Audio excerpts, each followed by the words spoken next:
In modern philosophical discourse, there is a persistent bug.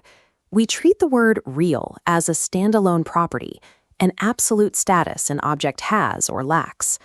To see where this bug started, we have to look back at mid-century sociology, when thinkers like Peter Berger and Thomas Luckmann tried to parse what they called paramount reality from subjective human experience.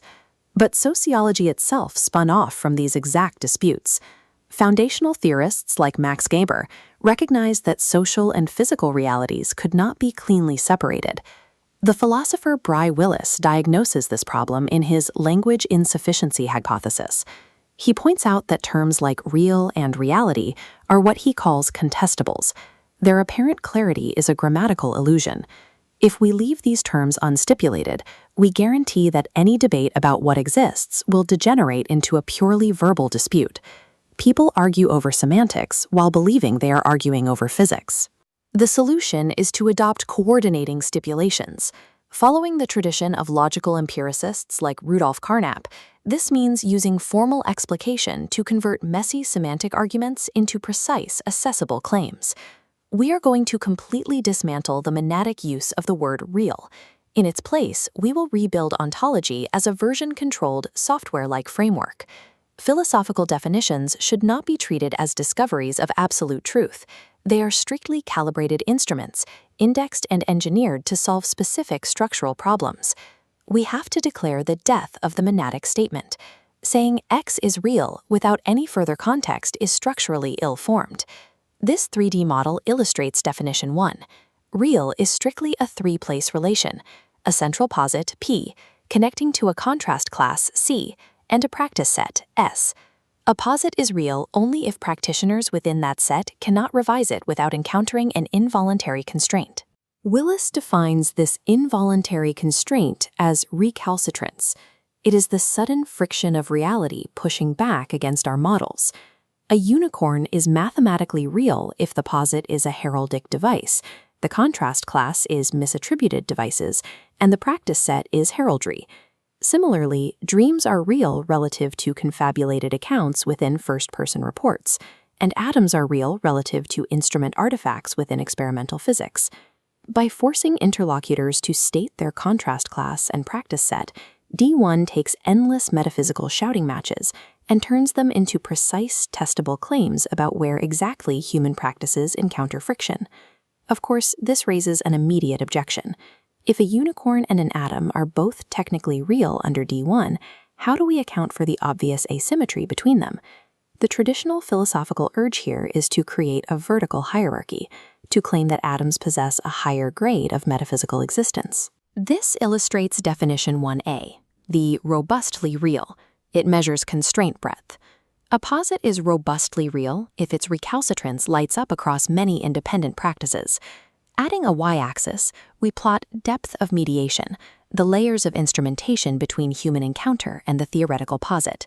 A unicorn fails to constrain anything outside the specific rules of heraldry. A horse, however, involuntarily constrains biology, agriculture, and daily transit. Being really real isn't a magical property a noun possesses.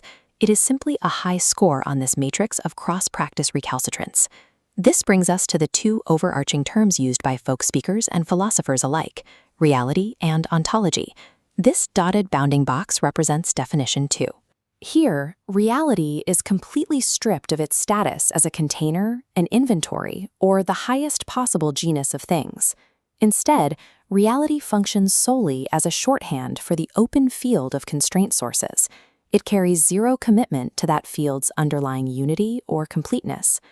This scrolling digital ledger introduces definition 3. An ontology is simply a practice-indexed catalog of posits and their specific constraint profiles. Ontology as an academic discipline, then, is merely the comparative study of these localized catalogs.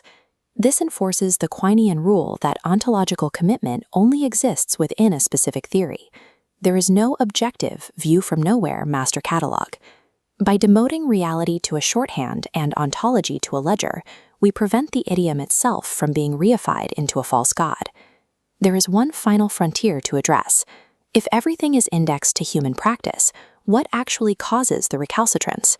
What is the source of the friction?